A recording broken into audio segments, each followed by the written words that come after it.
Imaginez-vous dans un nouveau restaurant fraîchement ouvert. L'accueil est plaisant, la déco sympa et les plats sont succulents. Vous en parlez à des amis, ceux-ci sont ravis. Eux-mêmes vont conseiller ce resto à des membres de leur famille, à des amis et autres collègues. Et petit à petit, le restaurant commence à se faire connaître via ce que l'on appelle le bouche à oreille. Dans la majorité des cas, le restaurant ne vous aura pas payé un centime, ni même adressé un remerciement, alors que vous êtes à l'origine de peut-être plusieurs dizaines de clients, car tout cela s'est fait naturellement et de manière transparente. Eh bien, il existe un type d'entreprise qui utilise la puissante force du bouche à oreille pour se développer. Il s'agit du marketing relationnel, aussi appelé marketing de réseau ou MLM, pour multi-level marketing. On parlera de network marketing en anglais. Certaines entreprises sont des systèmes pyramidaux déguisés. Une pyramide, qu'est-ce que c'est au juste? Je vous invite à cliquer sur cette vidéo pour découvrir une animation très bien faite expliquant ce qu'est une pyramide de Ponzi.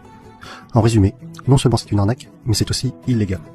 Le système est basé sur la promesse de faire de miraculeux retours sur investissement, juste avec de l'argent que tout nouvel entrant va apporter. Autrement dit, l'argent des nouveaux paye le bénéfice des anciens. Et si, à un moment donné, les entrants ne sont pas assez nombreux, eh bien la pyramide s'écroule, car les anciens ne perçoivent plus d'argent. Ce qui est important à comprendre est que lorsque vous entrez dans une entreprise de marketing relationnel, vous êtes avant tout le distributeur d'un produit réel, le représentant d'une marque. Sans produit, ou avec un produit fictif, on rentre alors dans un système pyramidal.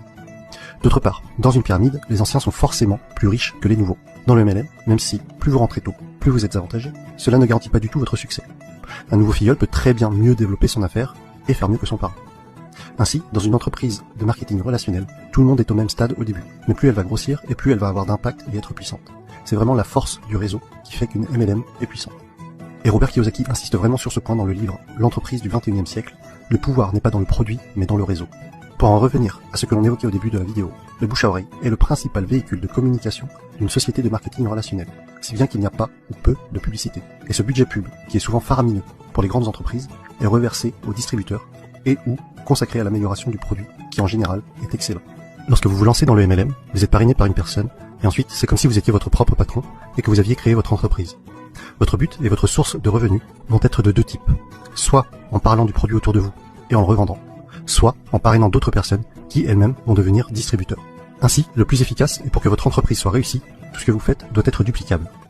Votre filleul doit avoir les outils pour développer lui aussi son réseau.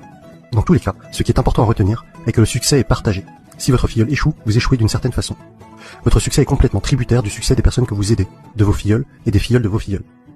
L'accent doit être mis sur le déploiement de votre réseau et pas sur les ventes directes. Je rajoute que les MLM sont un type d'entreprise qui a une croissance des plus fulgurantes à l'échelle mondiale ces dernières années. Aux USA, ça a vraiment explosé depuis les années 90.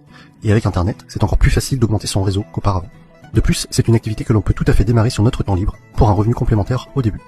Il faudra alors se déclarer en auto-entrepreneur avec le statut de VDI, c'est-à-dire vendeur à domicile indépendant.